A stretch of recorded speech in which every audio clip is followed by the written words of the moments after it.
Hey everyone, and welcome to the Best of 3 Call of Duty Esports podcast. I'm your host, Josh. SalvationsElite to my right is Bash_Bo3. To find us right per usual is none other than Rex, Shady, Nero. And boys and girls, ladies and gentlemen, we have a lot to talk about today. Obviously, we are on the dawn of CoD Champs. Not only that, but we had this last weekend, we had amateur champs. So we have a ton to talk about just with those two things alone. Not to mention the news of the week and a lot more. So without further ado, guys, I got to ask, what's going on? Well, Josh, I am feeling like a caterpillar, like a furry caterpillar. Okay. And I'm crawling along and I'm biting at these little dewdropped leaves. And as I'm going, I'm minding the crows and the ravens that are out to get me. And I'm like, not today, where I flip around to the underside of the leaf so they can't see me. I start eating away at it. And meanwhile, I'm getting bigger and bigger and bigger. I'm like, I'm about ready to go to bed. And then I ate the rest of the leaf and I fell. I ate my own leaf off and fell. Okay. But that's okay, because on the ground there's a little dandelion. And I went and I started spewing my silk. Putting my heart into it. And I'm making myself a cocoon. And I go to sleep. Oh, no. And the next day I wake up in the middle of New York City. Wow. The subliners send me this. I'm pumped about it. Wait, what? I won a giveaway with the subliners you Twitter. got it. You got And it. I just won a giveaway, got one of the New York jerseys, and I'm pretty pumped. That's where I'm going with that story. Baby. I'm like Big a caterpillar. dubs. The caterpillar. He finally got his wings. Man, it evolved. I mean, that was a long way to get there, but hey, we'll take it. Sam, how you doing? I'm doing good. Sometimes I cut in and out, just for fun. Yeah. I like to just turn my camera off randomly and like to surprise you guys, Oh yeah, really keeping it exciting. Yeah. Keep you on your toes. Sam, you're getting me amped over there. Get me on your toes. I know. man. I mean, Rex, you no fun facts today, huh? Short-lived. Yeah, I think those are kind of like, people really, really liked them. Oh But yeah. it's just, Yeah. I got to save those for special occasions. Okay. Nice. Okay. All right. Well, we have a lot to talk about today, like I said. And, you can watch on YouTube. You can watch or you can listen on Spotify. You can listen on Apple Podcasts and you can drop a comment on YouTube. But, yeah, we have a lot to talk about today, obviously. So, without further ado, I guess we can get right into the news of the week. Let's get into it.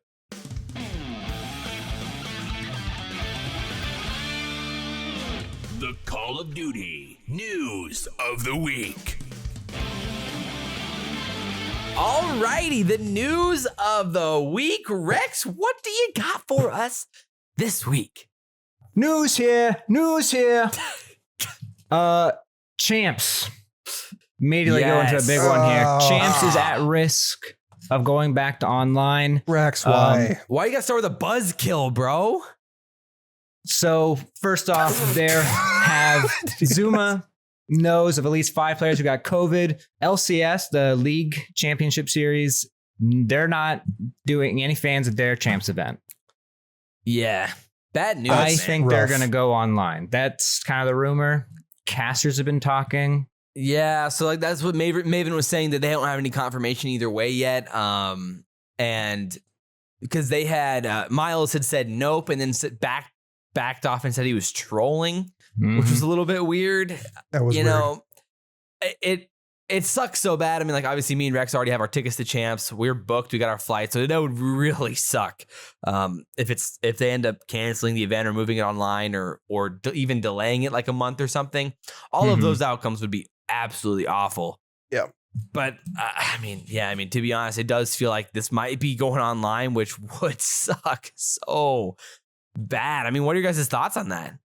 I can't imagine they're going to do LAN, to be honest. I would be pretty surprised if they do like a regular LAN. Mhm. Yeah.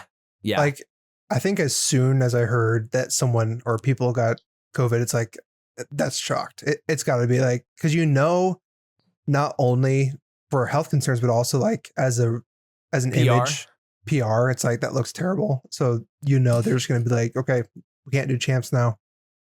which is just such a buzzkill, you know. I mean, after how great Stage 5 Major was, it was so good. It was so good. Incredible. The best event we've had in years for COD. And then we get to a point now where we're like, dude, back to online champs again. Like if it really is the case, that it's just the worst case scenario. How pissed is Slasher right now? That's what I mean, literally, dude. I mean, like those guys, like, I mean, LAT built for this, you know? Yeah. So the thing moves online again and you're like, dude, what in the world? Like, what do you do? So yeah, that's just kind of worst case scenario just for like a lot of the guys who kind of been planning on having champs on LAN. So that is the case where it does move online, which I think all of us are leaning that way. That just I'll sucks. be so surprised if what are the other fans outcomes at this on point? I LAN. mean, I know CDL Intel tweeted out that like, you know, there's like the 5 outcomes, like either it's delayed or champs just has no fans, or it's full on canceled, which seems pretty unlikely, or it's just moved online, or we have it with substitutes if players have COVID. I could see something where maybe they delay it and then they do a LAN with no fans. Like in Dallas or something. Yeah, but I think they have to delay it, and then also with these players already getting COVID, I just don't know if they're gonna like. I feel like delaying it is like almost like not. I don't know, because like, you know, they plan on like the revenue stream and all that, and yeah, and they've been advertising the dates already. Yeah, part of me thinks they're just gonna move it online, and they're just gonna be the same dates, but it's just gonna be moved online. I kind of think so too, Sam. But man, it's probably the worst news you could. I mean, I guess. What would you rather have? Would you rather have teams maybe have to play with a substitute, but it's on LAN and the event still happens, or it's online? Probably online. I mean, probably should do online, right? Because no, but what would you rather have as a viewer? Would you rather have it online or potentially have Scump not be playing at Champs? Yeah, because like, you know, if it's gonna be on LAN, Scump can't come if he has COVID. Like, let's be honest, Scump's the biggest X factor here. Because like, yeah, here's the thing: if Scump and Envoy test test negative by the end of the week, then maybe there's a world where they still do it. Maybe there's a world, but I would be surprised. Yeah, even if they test negative, I would be surprised. Right. This threw a big old wrench in our predictions for what we were planning on doing the full champs predictions today and like going all ham. So we're still going to be doing that, but we'll kind of be like talking about the variables of what happens if it's online versus what happens if it's in person, and if there's any differences for that and with that type of stuff. But yeah, that it does throw a lot of variables in there, because like the rule for stage 5 was that, or stage 4 and stage 5 was that you had to have 2 negative COVID tests going into the event. And so with having at least 5 pros and potentially more that currently have COVID, that definitely throws that for a loop and makes it tough to potentially test negative twice, considering we're like 10 days away from champs right now at this point. So yeah, it's going to be tough. I mean, obviously I'm optimistic, so I hope that we have champs on LAN, but definitely. Like, you know, it's not looking good. And so that probably will reflect in how we end up doing our predictions later in the episode. But we'll see. So we'll have to keep everybody updated on that one. Obviously, we'll still have a podcast next week before champs either way, if assuming champs does happen next week, like it's planning to at this point. And, you know, based off our history, there's a high chance that this news drops tomorrow before you listen to this podcast. Absolutely. Since we're recording like really late on Monday night right now. So we'll see. But yeah, so I guess that's kind of obviously the biggest X factor right now. And we'll have to talk about more about that a little bit later with how exactly that affects the teams playing this weekend. So Rex, what else you got for us? So Clayster, subliners. Yeah, dude. Clayster was seen playing Pro 8s. He also put out a tweet saying he feels much better and he finds it shameful that people are like sending hate that he sees. And then also on Instagram, the Call of Duty League posted a picture of the team, and Clayster was there, not DiamondCon, like in their like team that picture. was a little whack. But crazy. But though, but they also did more. Like Rokkr was one of the teams at one point. FaZe is one of the teams at one point. Like these could just be old pictures that are just throwing. Like we've seen them even in the league during commercials where they have the wrong players in the videos. That is true. That is very true. I mean, yeah, and like in that Hot Ones video, like, you know, Sean Evans was like, "You'll be seeing all these guys at champs," and like Apathy sitting there like, if only. If only. Shoot. Struggle's real. Yeah. But Yeah, so I mean, it could be smoke, but honestly, I'm reading into this quite a bit. I think Clay's gonna be playing. Yeah, but we don't have any confirmation on that yet, so it's a little risky to say either way. Yeah. But I'm optimistic for New York. I mean, at the end of the day, though, do you think this is actually good for New York? I mean, they're gonna be on like 10, 12 days of practice, max 2 weeks, depending on when Clay discriminates with them. You think it is? Yeah, for sure. Like Diamond Con, maybe he could have been good. Like they did win 2 series with their kind of pickup roster. Clay coming back, they're going to have everything they kind of had before and they can kind of keep building. Hopefully this refresher is going to only elevate their game. Almost kind of like a, what do they call it? When you get momentum, when you pick up a new guy, honeymooning. It's going to be almost like a quasi honeymoon, I feel like. I don't know. This late in the year, though, I mean, like, again, the irony of like honeymoons is that early in the years, it's really, really good because it's like, you're bringing in amateur players generally, which means that they have kind of like a different exposure to competition in the amateur scene. They might be able to deliver, like bring in new strats and do those types of things. But then as the year goes on, it's like the other teams are really solidifying their strats, working really, really hard to maximize their like team chemistry and their teamwork. And then like, I think, at least personally, I think from what we've seen this year is that the honeymoon phases aren't really as effective later on in the year because you're really actually losing a step to some of the other teams. Yeah, but this really is champs solidifying. Now, so you're getting a quasi honeymoon before the last event. So yeah, I'm just saying that I don't think it's that effective considering you're just losing some of that like teamwork, but it's a little bit different with Clay. He's already part of the team. He's already been part of the team. So I think that could maybe still be fine then. Here's the thing. Think about Diamond Con. The dude misses Challengers Champs. Oh yeah. Because he got called up and then now Clay's back and he's going to be missing Champs. Like that sucks. Oh, it sucks real if you're bad. Diamond Con, but Diamond Con got a good name though. He did. He should get picked up. He's not going to. There's no way, right? No. Why not? I mean, who do you think would pick him up? A lot of teams could use him.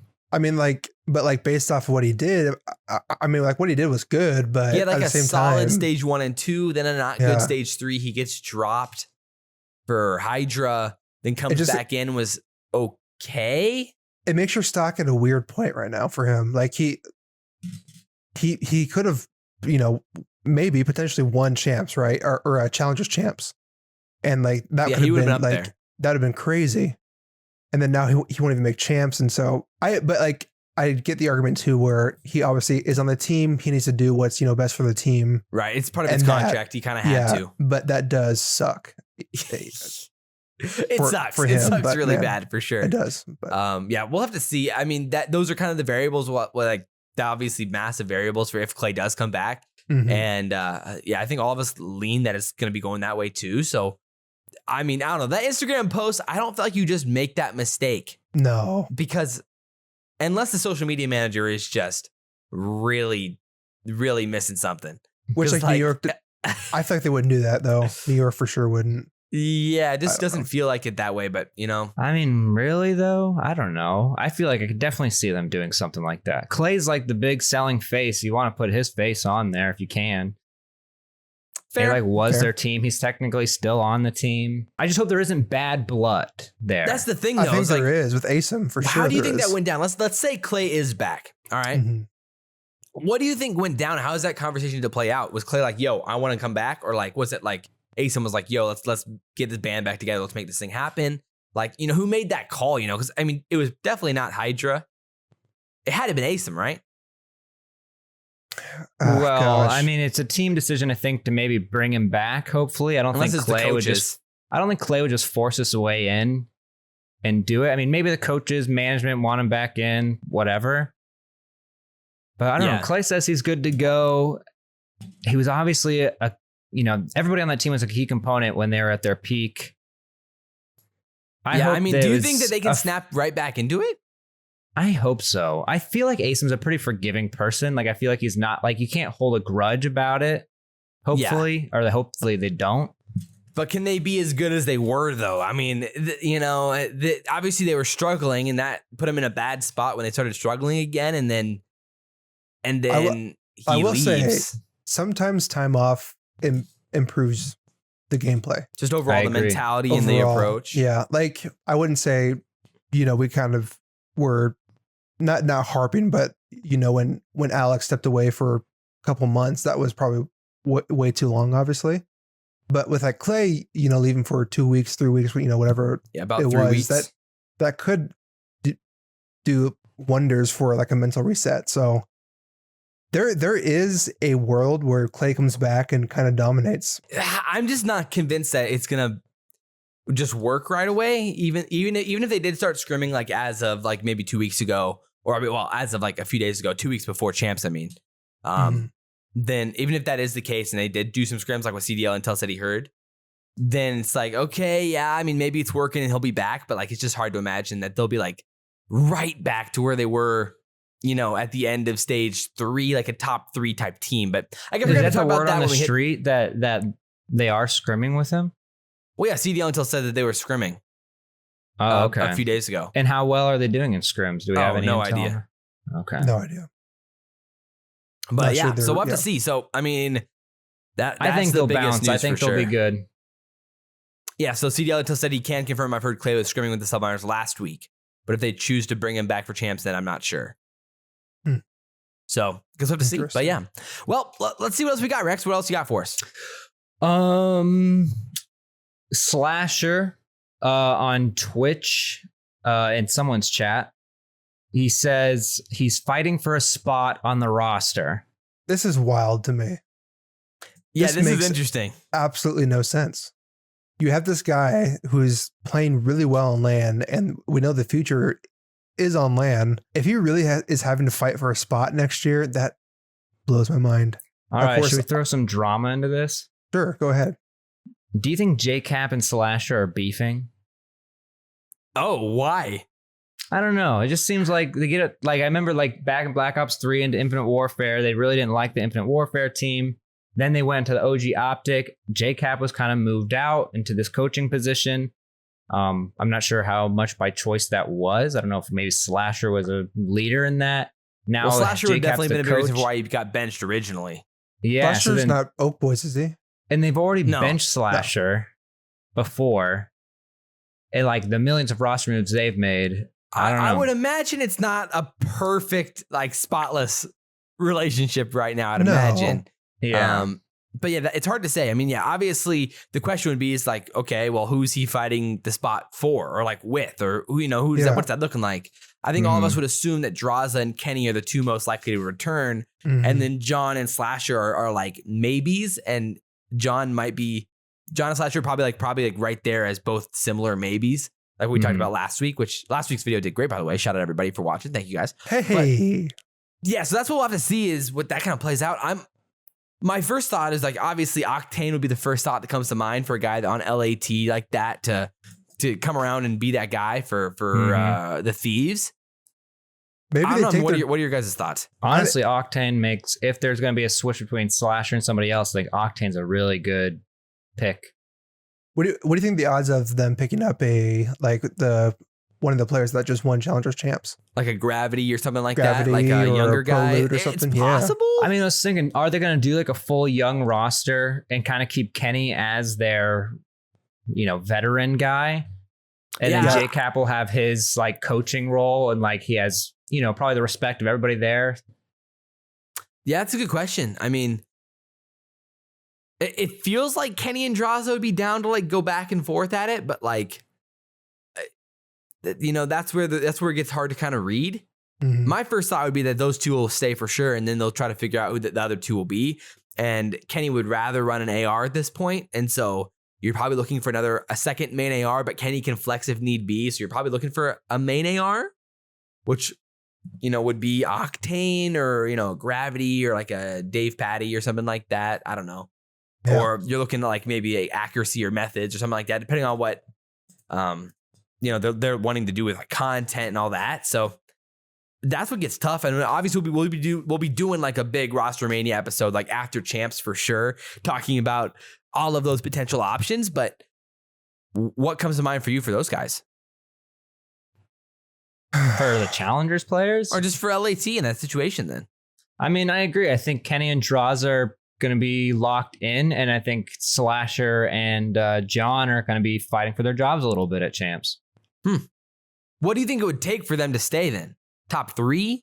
Top 2? Like, where's Top the 3. line for like they're staying? Gotta be top 3. Like with like how many roster change these guys have gone through. I feel like top 3 would like Yeah, I mean, at they're least trying give to them win. hope. Mhm. Yeah. Obviously, you know, I'm not first even sure if place. 3rd would do it. You might have to make You don't grand think so? finals. Interesting. And like, I you could- have to beat like a FaZe or like a Toronto. I could see it. I could see it. Rex, what do you think? I'm What do you think the kind line of is? agreeing with you, Josh. Like I would say top 3, but you're right. Like they could, even if they don't get first, then Yeah, They don't exactly. care. Because I feel like you kind of have to aim for the stars, and then you're trying to beat the best teams in the CDL. And like, let's say you get 3rd place, but then you still lose to like Dallas or Toronto, or whoever's there in the semis. Which we'll be talking about here in a second. But yeah, that's kind of where I'm like, I don't know, and I get hesitant to like kind of like see a world where this team actually stays together. But I guess we're just gonna have to see. So, what else you got for us, Rex? let's see. Well, as you know, Challengers has occurred. The Champs, the big one. The big one. The big one. Some news. Paris tried to pick up Saints from NYSL Academy. Yeah. But That was they interesting. didn't want to pay the $25,000 buyout. Oh, Right, that was So already known, Paris- but the money aspect of it wasn't how much money it actually was. Mm-hmm. So it's interesting that it was 25K, and I think That's- all of us would have really liked to see that. I was going to say Yeah. that seems like such a low price to pay for a fantastic player. Like Mm-hmm. Saints was making waves all year. He was pretty much consistent with that with the New York Academy. Right, So, and he fits in with all those guys. He played with all those guys Oh, before, I know. so it's like it makes so much sense. Yeah. So it's crazy it didn't happen. Who would but- he have replaced? Do you think? Probably Zap or- Zaptius, yeah. Yep. I think that's when they were talking about that, was with the Gotcha. Zaptius Classic situation. Originally, we were going to have I Hold Shift on for this episode, but he had a Warzone tournament last second that came up, so he couldn't actually be here to cast it, He's which a busy is a guy. pure shame. So hopefully we can either have him on next week or he'll be on the channel at some point this week. We'll be talking about it for sure. And but we still want to talk about the Challenger stuff quite a bit here, because obviously Challenger Champs was this weekend, and based off last year, it was incredibly important to pay attention to Challengers Champs, because a lot of those guys ended up being the guys that got picked up in roster mania in the offseason, and then even heading into the following year. Some of the players who were top 4 teams and NA especially were guys that you were looking out for even this year during Black Ops Cold War. So overall, what are your thoughts on all of Challengers and the whole champ situation and how it ended up playing out? I think Challengers players are really scary. I think especially for veteran players. Like these kids are really, really good. And they're Definitely. probably better than some of the pros. Yeah, I would have loved to see this on land. Of course, the matches were insane. There's some crazy comebacks. The grand finals was kind of a 3-0 sweep there, but I know. for- Pretty on the NA side, of anticlimactic. course. Yeah, but I did also love the spicy Prolute versus Kismet. Yeah. Sorry, Spart versus Kismet. Spart My versus bad. Kismet. Yep. Man, Dude, it he was gave me- pissed. Oh yeah, Mhm. it gave me that vibes of Draza last Yeah, year. yeah. It's like, holy cow, he went off on An him. Exceed draws an Exceed. Yeah, Yeah, that mhm. was tough.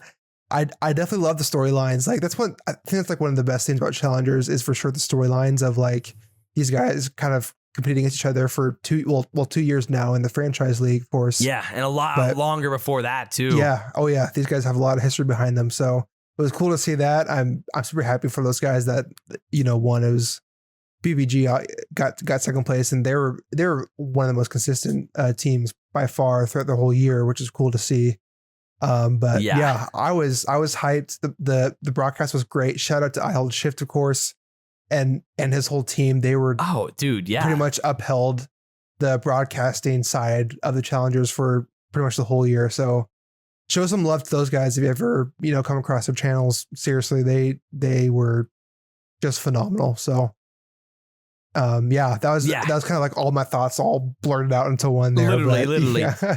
I mean, yeah, to stay with that, I mean, there obviously the other storyline, like the drama storylines of the Challengers was kind of like the ex-pros the mainstay amateur players and Getting that kind of smoked. thing too. Well, yeah, and then then the whole squad of Slack, Teej, Methods, and Decimate, they end up getting knocked out by We're Trying Now, which is the team that ended up winning the whole tournament, of course, which is Mohawk, Pro Loot, Spartan, Saints. Which, obviously Saints is right there with the former pros who are all been playing year long. But Spart, Pro Loot, and Mohawk, though, they were hyped when they knocked out that Slacked Teej team in, I think it was the winners quarters, maybe. They knocked them down to losers. And then unfortunately for those guys, for the Slack Teej's team name was just Professionals. So pretty lame. But then they had to play BBG, who ended up getting second, of course, in the set or down in the loser bracket, and they got knocked out, early. So tough stuff for them. Yeah, top six. Yeah. Which I mean, for a team of Methods, Decimate, Slacked, and Teej is not good. I mean, you're looking for a top 3 finish from those guys. But yeah, I don't know. Were there some surprises, things that caught your eye, or some players that caught your eye? Again, I think when we talk with Shift, maybe more, hopefully next week, we were planning on going over a lot of the players who to watch for the off season. But we can maybe give a little bit of preview of that. Is there some guys that caught your eye this week? I personally just wanted to say I think it was cool how we kind of saw very, very consistent results for the most part. With those guys that kind of have been on very similar teams. You think of the BBGs, West Star, East Star. I know those guys were kind of shuffling in and out, all year. But it was cool to kind of see these guys. Yeah, Team Canada. I was really rooting for those guys because I'm a big fellow guy too, which was awesome. But yeah, it was really cool. I think Gravity deserves an AR spot in the league. I think Saints deserves a spot in the league. Deserves a spot. Yeah, spot. Can't talk today, of course. And the EU side too, Nasty was discussing. Oh my goodness, yeah. Beans, I didn't even know about Beans out of the freaking woodwork. Literally out of the woodwork. Yeah, so those guys, man, this is why we need expansion teams, which I'm pretty sure we're not getting this year. But it's seeming less and less likely. Yeah, it was cool. I honestly hope too that these guys that are top in the challengers can continue to make a career, obviously not to don't stay stagnant, but at least be able to maintain themselves where they can keep competing if they don't get in the league right away, where it's these guys at some point deserve to be in the league. And just because I hope the prizes and I hope the orgs are paying them enough where they can keep doing that and not just fall off, so that's the only thing. But I thoroughly enjoyed watching that, the challengers, the champs, and all year, whenever I could. Do you think? Sorry, go ahead. No, you're good. I was going to say shout out to I'll Shift again for keeping us updated because it's hard. Literally. Do you think any of these players will actually get picked up? You got to think about Zap and Paul X. Those guys were guys that got picked up, But that was beginning of the year. I know, but I think 100% some of these guys will be picked up beginning of next year. Honestly, you think there's kind of been a change in mentality with teams? I think so. I think you see some success stories, but then you also see where if you stay stagnant, I'll throw it out there. LAG, they use pros that have been in the scene for a long time. I think they're going to want to start trying to take chances on some of these guys and maybe mix in the young and the old. But yeah, Standy and DiamondCon were on that team. So yeah. They were in the Modern Warfare team? Yeah, Modern Warfare Triumph team that won. Oh, okay. And then, so those two immediately got picked up. I mean, obviously, and then Fire was on the third team. Well, not immediately. They got picked up through the year once teams were we're not very good. Yeah. So, I mean, that's fair. I mean, but it is really important to be good here because then that's what's going to really help develop you. You have to perform well at champs and then you have to have a good start to the following season. So let's look at some of the guys last year who were in the top 5 or so. So you had Standy and DiamondCon who won Challengers Champs last year. Then you had Fire who got third with 5-star last year on that was and then Parasite was on that team as well. So Parasite, Noisy, Fire, Exotic, and Gunjar was 5-star who got third. And then you're looking at Venom was on the Atlanta FaZe Academy team who got 4th last year. And then Wester was playing last year with Zaptius, Paul X were on that team. And so, I mean, you know, that's a lot of guys who were on pro rosters heading into this year or at one point this year who finished top 6 at champs last year. So it is definitely correlated to being pretty important to. But do you think there will be an eventually getting a entry spot. level pickup? Like, do you think teams Yes. are going to take the chance before any matches are played at all? Paris. I think they will after seeing how many breakout starts we had this year, that certain teams are gonna be like, yo, it's worth at least signing these guys and seeing what happens. I guarantee Paris. I guarantee Paris. Is like yeah. Well, Pred, I think Pred, I think Pred's going to Paris personally. Mhm. And so that's one guy, you know, from APAC who's going to be right there. And then his team. It's let's Fida, just- Luca, Pred, and Shocks. Renegades. Yeah. Fighter, Pred, Luca and Shocks. So that makes a lot of sense. They're going to be right there for options for teams this year as well. Yeah. And I mean, Mohawk's probably at this point the player you have to look at the most after how well he performed at Challengers or at Champs, and then really pretty consistently throughout the year as well. And not to mention he's got that grinder mentality. I think he's the guy that you probably have to look out for the most to sign in the next, 3 months. Hot take.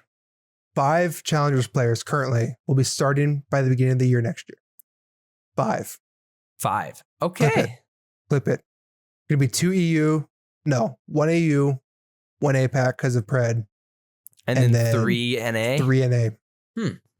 And they'll be starting at the beginning of next year. Beginning of next year. I think with Paris and LAG nuking their rosters, I think that's a fair number. And maybe Seattle as well. And then maybe one player from like Nasty seems like a pretty freaking. I mean, Nasty's basically a lock at this point It's got to be for London. I mean, he was so good in this tournament.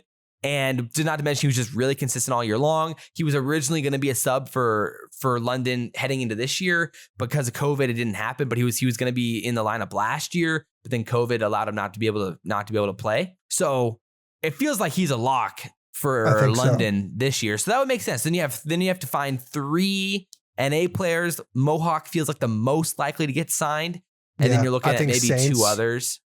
I think Saints are. I feel like Tom Gravity's gonna get a shot as an AR. Like Tom Gravity going to LAG makes sense.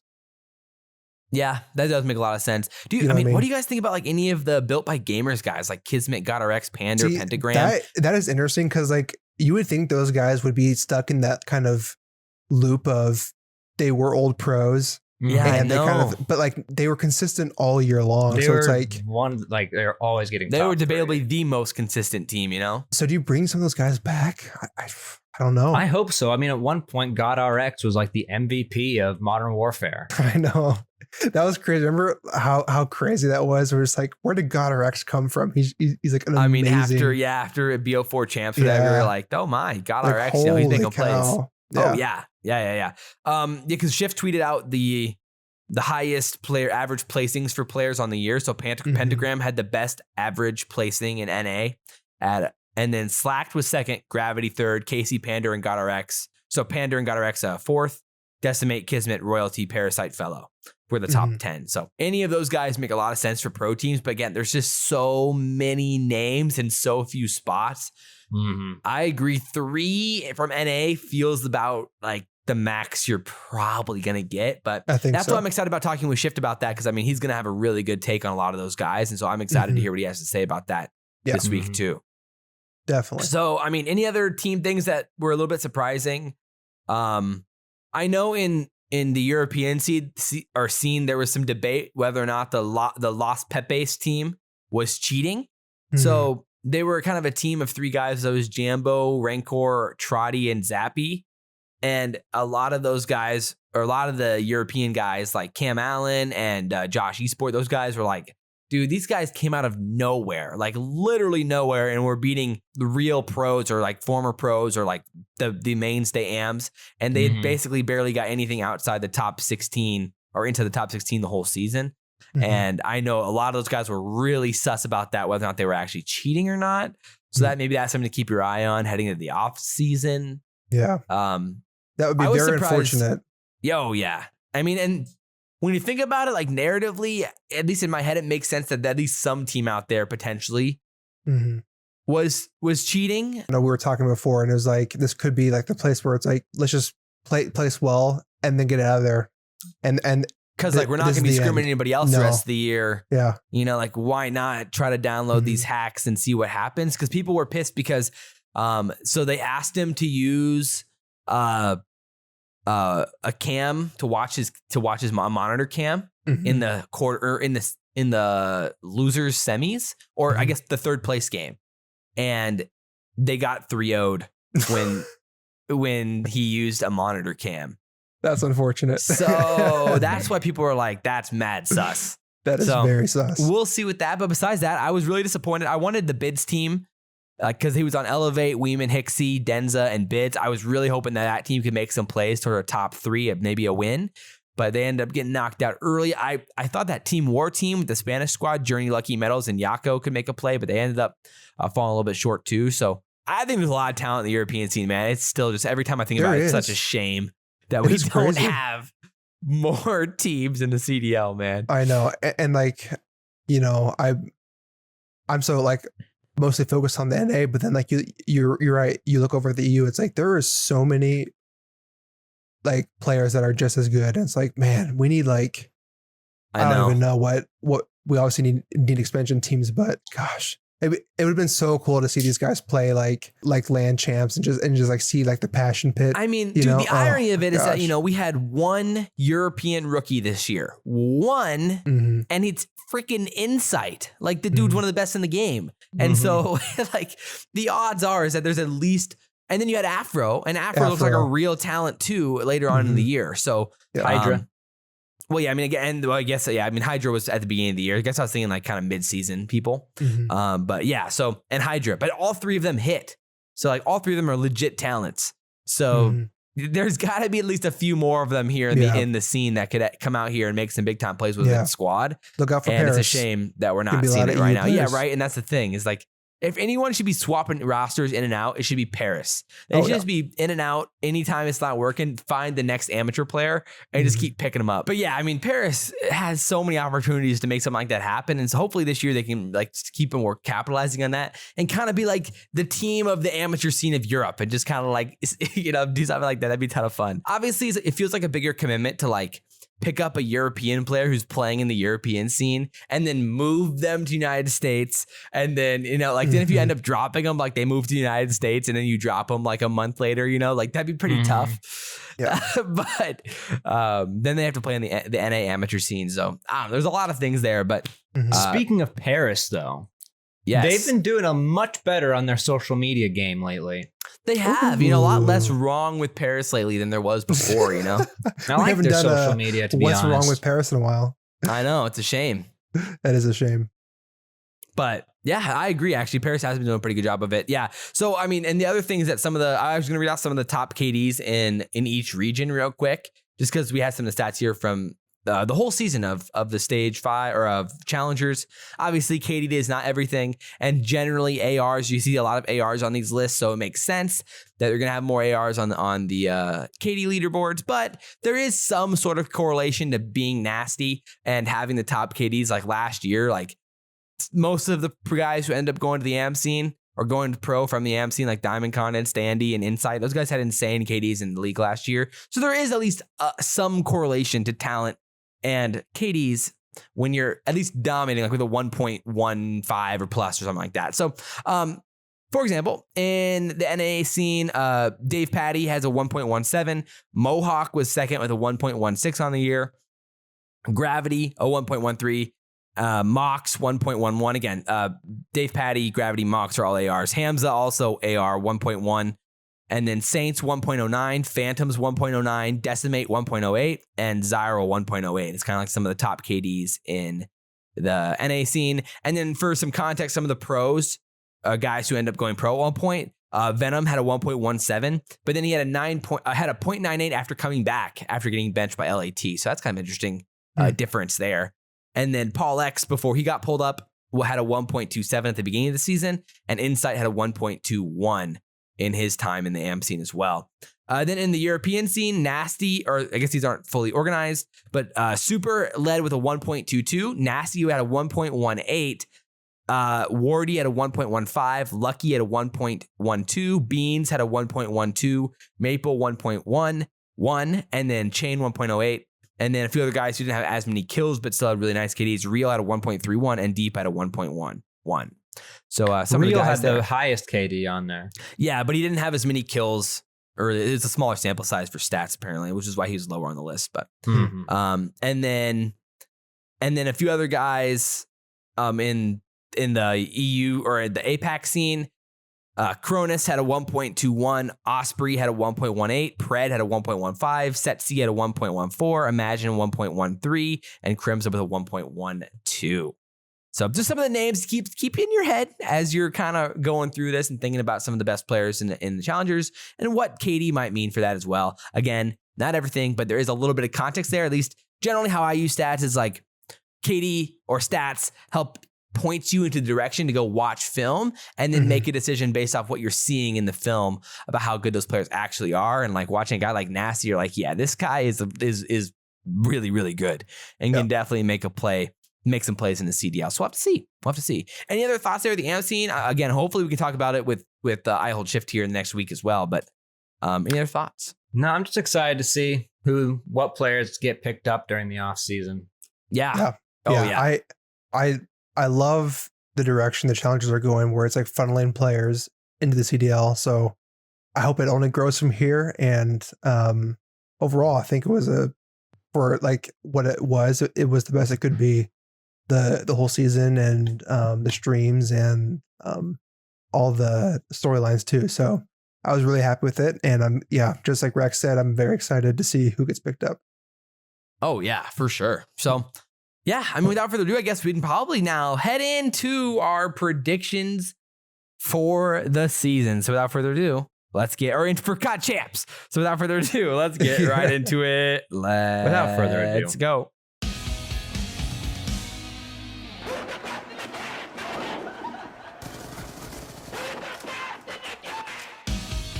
Alrighty, it is prediction time. So I mean, there's a lot of X factors here, so I think we need to lay the groundwork for how we're predicting these things and maybe the variables here. So, like we said, I think all of us do believe this is probably going to get moved online. The first debate is, does that drastically affect your predictions either way? Like, let's say we're wrong and it ends up being in person, or they do land, it has a mediocre effect on my predictions. I weigh it, I think, more heavily now than I did in the past. I think the hype that a crowd can bring and just like land can bring, we saw it with Surge. I think it can be the case for a lot of these teams. I think OpTic being one of those teams. The odds of there being a crowd at this point feel pretty dang low, right? If it's on LAN, it would probably be with no crowd. At least that's what it kind of feels like, at least at this point, right? Yeah, I think so. I know, that's what sucks. So if I were to do predictions right now, we want to be safe, I would say we take it as if it's going to be online. Yeah, I lean that way as well. I mean, I think that's probably where it's going to head this next few days. And then again, I do think that like with no fans there, which I think also feels pretty likely, then I don't think there's that much of a difference between what's really going to happen on LAN and what's really going to happen if there's just online with no fans, if they're all playing from Dallas or whatever. Yeah. So I'm down to kind of go with that idea that it might end up being online and go from there. But I guess we'll just have to see moving forward as well. So, and then the other thing is Clay. And are we predicting that Clay is going to be in the lineup for Champs? I vote yes. I vote yes too. I think Clay will come back. Alrighty. I'm down to do that, but we'll see what happens. Risky. It is. I don't know. Like, I mean, he's playing the Pro 8s. He already tweeted about like his mental's refreshed. And we're hearing that he scrimmed with them. Yeah, and like they obviously looked better with them. They scrimmed with them. I feel like that's what's gonna be. Okay. All right, let's do it. So with that said, this is what the bracket's looking like for you guys out there. Looking just like this. The spicy one. It is. And off the rip, that's why we had to kind of establish those grounds first, because we've got OpTic versus Subliners off the rip. Mm-hmm. And obviously, if you're an OpTic fan, you'd much rather have no Clay, I think, in the lineup for a match like this, especially in Champs. But you'd also rather have Scump and Envoy there. So there's a lot of variables here in match one of OpTic v Subliners and what this could look like. But what are your thoughts off the rip here? You have to wonder if Subliners, like we kind of already discussed, are they going to be good as they once were, like this powerhouse team, or are they going to be sort of like in a slump state? My prediction is that I think they're going to come out with a lot of fire. I think they will have regrouped. I think the bad blood has been quelched. And I don't know. I think Subliners will take it. I think it'll be a 3-2 Subliners. You think Subliners are going to... Wow, dude. Rex? You're off your rocker, dude. You never underestimate the Subliners. It's been the golden rule all season. It's the golden rule now. Never underestimate the Subliners. Then it wasn't the golden rule when they started sucking. Well, they just got rid of Clay. Yeah, because they lost. That's not... Clay stepped out by choice. But they were losing. I mean, barely. I mean, they lost. Two they matches lost to London. And they lost. Like none of us were thinking, oh, they're like only a top 6 team now after that. I mean, they lost to Empire at the Stage 4 Major, which knocked them out. Then they lost to Thieves in their first match of Stage 1. Then they got 3-0'd by OpTic. And then they lost to the Subliners. And then Clay left. So they were on a 4-match losing streak. Well, Clay refreshes mental. I'm not changing my mind on this. I think Subliners are going to take it. I think you're crazy, dude. This is going to be a 3-0 or a 3-1. Yeah, I mean, it's just tough. It's just tough to bank on a team coming off of a roster change, even if it's Clay coming back. But like, it's just hard. How do you bank on that? I mean, do you remember how good they were though? Yes, but last time we saw them play OpTic, they got 3-0'd. It wasn't a while ago. It's like I feel like there's too much recency bias going on here. Wait. But last time we saw just look at the gameplay. Those people are nuts when they're on the same page. That team is insane. Last time we saw them play OpTic, they got 3-0'd, and that was with Clay. Great. I'm saying that they can bounce back. I think this is going to be like a quasi honeymoon period. Clay was already going through his little like mental drought, and as we know, you can come back. Like stepping away from the game can, in the end, make you end up being better. I mean, this is a team that barely lost to Ultra 3-2. And then if it goes online, where does that put OpTic's mental? I mean, I agree. It hurts OpTic in the long term, like when it comes to like playing online and like the vibes there. But at the same time, you're all playing an even playing field. And we saw OpTic play some really. I mean, when have we seen an OpTic team lose in round 1 of a champs like that? I just don't see that at all happening. I mean, Rex, you have to admit, like, this is like all odds against you. You have, if Clay comes back, this is another team change. This is an OpTic that are pretty much playing their best Call of Duty, maybe of the year. Again, they lost 3-2 to basically almost the champs of Major 5. Like, this is a hard one for you to. Here's the thing with OpTic, though. OpTic has always been a team where they try the one thing that they're going to do, and then if it doesn't work and the teams adapt, OpTic can't adapt. Where I think Subliners are a different breed in that case. They can switch it up. They can make things real hectic and real mixy better than OpTic can. So then what? Yes. What maps are you thinking then? Are they going to take off OpTic? Yeah, hard points. I mean, again, we just haven't seen Subliners. We saw Subliners that they were great at their respawns. You look at their controls; they always win their attacks. I mean, I wouldn't say they were in for an easy road when it comes to the respawns. S&Ds can waver either way. Depends what OpTic you're going to get. But in the S&Ds, I kind of thinking Subliners might take that. I mean, this take would be purely off faith of Clay, I guess. But like, there's just no evidence. It's not just Clay; it's the whole team. It's the whole unit. It's the whole package. All 4 of them. Yeah, that's what make that team special. Okay, I think we're going around circles here. My prediction Sam, we both obviously have OpTic. Yes, so on our bracket, my we're having prediction is 3-1. Yeah. Yeah. So prove them wrong, Subliners. I'm down to go 3-1. I'm down to go 3-1, but like this could be a 3-0. I mean, again, it's not it's impossible that Clay comes out and like does. Do you think Subliners are just going to be trash? No, I don't think they're going to be trash. OpTic's a top 4 team again, right now. OpTic is a top 4 team. Clay coming back, they could be better, but at the same time, there is a chance where Subliners are even the exact worse. same or worse. Yeah, that is a huge possibility. Like, Right. We're kind of talking about like I you know, said, how the a last 2 week 4 break matches, helps. they lost 4 straight matches with Clay, and then he left. And then they beat Paris, and they beat LAG, and they beat the Mutineers.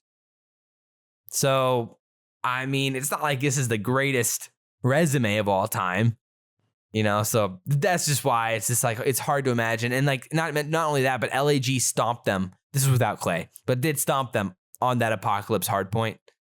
And like, you had Apathy dropping like, 13, 14 kills. And I don't know. I just, it's hard to buy into that point with subliners. And that will also come into play with our argument when they play Florida here in a second. So we're going to go OpTic 3-1 there with the first pick of the bracket there. So now we've got Empire v Rokkr on the docket next.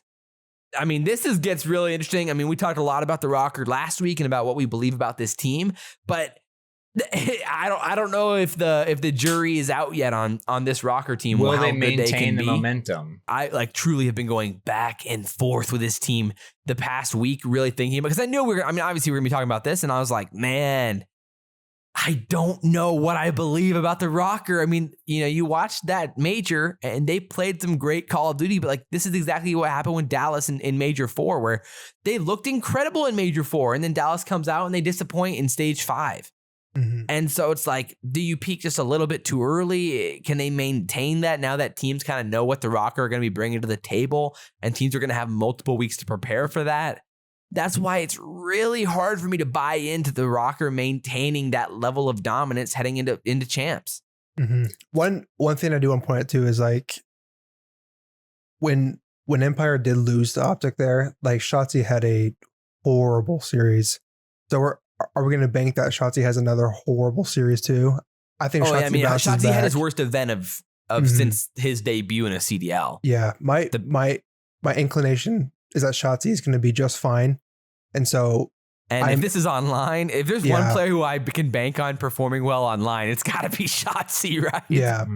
My inclination is to take Empire here. It could be a close 3-2, but it seems like if you're going to bank on Rokkr here, you're kind of hoping that lightning strikes twice. And it's like, it was just such a crazy run, and not taking anything away from Rokkr, of course. No, because they played incredible Call of Duty and they deserved to win that major. And that's what makes it so tough. But it's the first time we saw that level of Call of Duty from the Rokkr. The first time. But I think Empire is going to be prepared for them, like way more prepared for them now.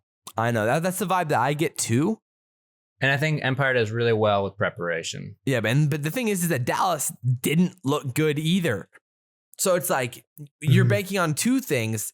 So the counter argument would be is that, okay, well, what did we see most recently? We saw Rokkr look really good against every single good team in a CDL, and we saw Empire look mediocre in their matches at the end of at the major.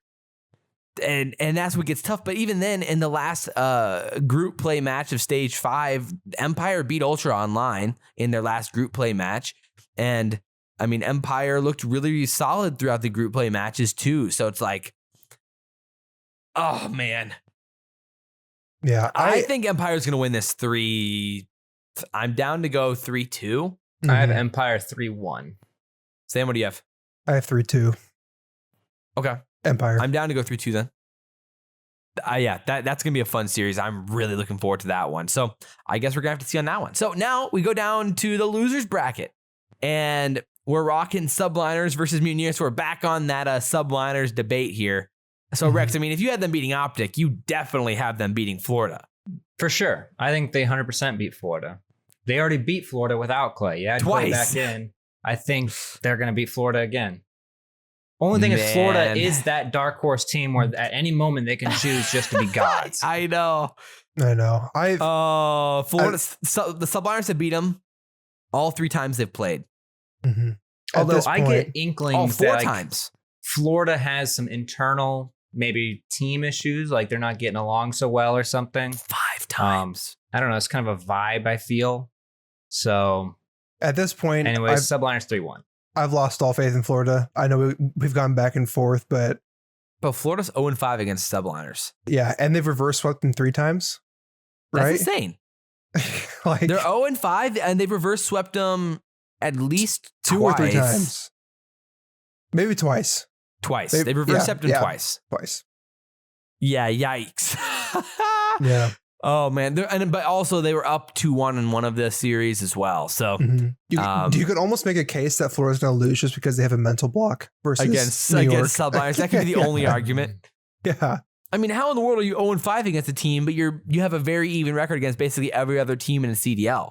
They're 17-19 in the CDL, which means if you take out the Subliners, they're 17-12 against the rest of the CDL.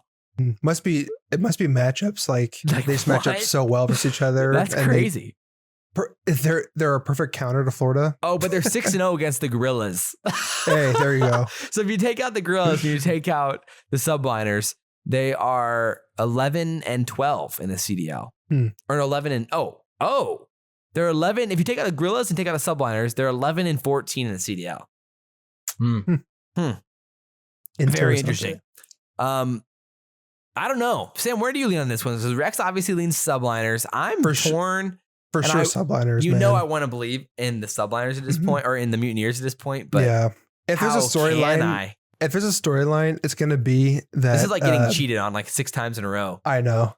Yeah, my storyline here is that if Subliners lose to OpTic, which I highly believe is going to happen, there's a case being made where they do figure it out. Which like I've had the story like 3 times now in the major where Subliners get dropped down here, and let me just go ahead and unblock myself for you fun folks over there. Oh, it didn't work. Bro, if they if the Mutineers lose another game 5 to the Subliners, that would be tragic. I mean, that would be next level. Tragic. I mean, how in the world do they keep meeting up in these majors? And then how in the world would the Mutineers keep losing? Yeah. No, I for sure have a 3-1 here. I do believe that play coming back is a good thing for Subliners, and I do think that they will figure it out, and I don't think Florida will figure it out. So 3-1 for me, Subliners. Oh man, in my heart I want to say that Florida's going to win because I know the individual talent on this team has all possibility to win, but it's like, again, I can't pick them. There's no way. I'm down to go Subliners 3-1. Yep. All right, let's do it, boys. Let's do it. So now with that said, we can head down to the next losers bracket matchup, which is Rokkr versus Thieves is the bottom of the losers bracket in round 1 here. I think this is an easier pick for me. I want Thieves to be a dark horse so bad. Yeah, dude. you do. Yeah, you do. Of course, they have to play Rokkr. Yeah, I mean, you got to assume the Rokkr are going to win this, right? I think Rokkr 3-1. Yeah, I agree. And this is the thing, I would go 3-0 if this is online. I think they're going to tilt, slasher tilts, and then then they lose full. But to be fair, last year, the counter argument to argument right there is that last year in an online champs, LA OpTic did make that run at champs, the top 4. So, or top 6, I guess. But like they're starting off with Rokkr, who just won Major 5. I know. And there's like, it's not, and Rocker's not even like, it's not OpTic, it's not Empire, it's not FaZe. So there's no like oomph behind like the will to like really try and beat them. Like we need to bring every single ounce type thought process. Like when you just, that ounce that you give when you're playing someone really, really good. I don't think fair play. Rocker's not going to bring that level of like other extra step. Oh man, yeah. I mean, they haven't played. When's the last time they played? Because I feel like it's been a long time. Oh, it's been a minute. Yeah, they haven't played since stage 4 where Rokkr won 3-2. So it's been a minute. But I'm down to go Rokkr here. Do you want to go 3-2, 3-1? Where are you guys feeling? 3-0? I like Rokkr 3-1. Okay. I'm thinking 3-1. All right, I'm down to go 3-1. I think that's a fair enough play there, which would mean that both teams that started in losers would get eliminated with only 1 match played in champs. That would suck. That would really suck. But pain and suffering to say the least. So those matches are all supposed to be on Thursday. So we'd have 4 Thursday matchups there, which Dallas and Rokkr would have been the first one, and then OpTic Subliners. Then Rokkr Thieves, then Subliners Mutineers, actually, which is interesting. But this would send us. Wow, what were you gonna say? So No, this would, they're going to play the same day twice. oh yeah. If that maintains for an online format, which maybe it wouldn't, I don't know. Mm-hmm. But okay, so now that would send us to the winners bracket side of things again here, where we got some pretty wild matchups in the winners semifinals here. So Champs right here. this is why we love champs. If these matchups even get close to this, we'll be hyped. We got FaZe via OpTic in the winners semis, and the viewership for this would be insane. Mm-hmm. If this is on LAN, oh my word, could you imagine the viewership if this is on LAN? Oh, be crazy. Just would be wild. So Can OpTic do it again? can OpTic do it? Can they win in a major against a team like FaZe? Does FaZe bounce? Because people can kind of been talking like they're in a slump. Yeah, well, I mean, And they're kind of slumping right now. well, they're definitely not playing their best Call of Duty. That's for sure. I mean, they obviously lost both their matches to in the major, and they lost to OpTic in their second to most recent match of the stage 5 group play. So they've lost 3 of their last 4. Yeah, So but I mean, this is also one of those hype matchups too. yeah, I mean, and like, let's be honest, being online does help FaZe at least marginally. Mm-hmm. At Probably. least Oh, marginally. Mm-hmm. Just Like- because they can move better, yeah. It's just the cammering aspects of how good they are at slide canceling and using that type of stuff. It matters at least a little bit, just because of the LAN hertz rates. But I agree. does that mean they bounce back though? I mean, they lost to OpTic online, in stage 4, in stage 5. So I think a lot of OpTic fans truly would believe that they have a good chance to win this, which they do have a solid chance to win this. Here's how I see it playing out. I see it being a grueling series, game 5, and then FaZe wins out on the game 5. So another devastating major loss for OpTic. They've had so many devastating major losses. At this point, I mean, it's going to be more of a comeback story. I don't know if there's going to be any sort of like sweep. It's like, Hardpoint will be won by OpTic. Then FaZe will win the S&D. Then FaZe will win the control. OpTic will win the Hardpoint. And then FaZe will win the last S&D. mm-hmm. It's hard to not think that FaZe are going to bounce back. We have a history all year long of Right, FaZe they're 34-7. Exactly. They had their period of a slump. We've seen so many teams have a slump, right? Like that's just bound to happen. I have all faith that FaZe are going to bounce back here. I think FaZe are going to win this one. Truth be told, I just don't see them still being in a slump. They have 2-3 weeks to figure it out. All the players, how can you not say that each talented and smart individuals can't figure it out after a year of dominance? So my vote would be FaZe 3-2. Honestly, I think OpTic are still great, and I think they'll take some maps off them, but long run, I think FaZe take it. Yeah, I mean, because we had the kind of at least a little bit of a lull period for FaZe during stage 2, where because they lost to LAG and then they ended up losing to Ultra in the stage 2 major in the grand finals, which their lull is getting second place at grand finals apparently. But then they lost to the Subliners match 1 of stage 3, and then they went to game 5 against Thieves, game 5 against Ravens, and so then everyone was like, I don't know, like are FaZe are they slumping? And then they went on an 11-match win streak and then ended up winning stage 3 major. So it's like, usually we've been seeing them when people start doubting them for a second, they bounce back with some vengeance. And it's hard not to buy into that when we've seen that multiple times this year with how good they've been able to rebound and play fundamentally sound Call of Duty in the biggest moments all year long. But I mean, is there something to be said about OpTic and Champs time and their ability to clutch up and that type of aspect too? Yes. I mean, I think given the FaZe matchup, I really am like, it could go either way in my mind. Like, I'm not hard stuck on FaZe is going to be the team. Like, that's who I'm predicting. But OpTic, they are on the upswing. I'll give them that. They are on the upswing, and they could beat FaZe based off just the momentum of that they are playing FaZe. Right. Yeah, that's fair. It's going to be really interesting. Oh, my word. I'm down to go FaZe 3-2 if you guys are down. Yes. But I'm FaZe 3-2. Yeah, I mean, FaZe,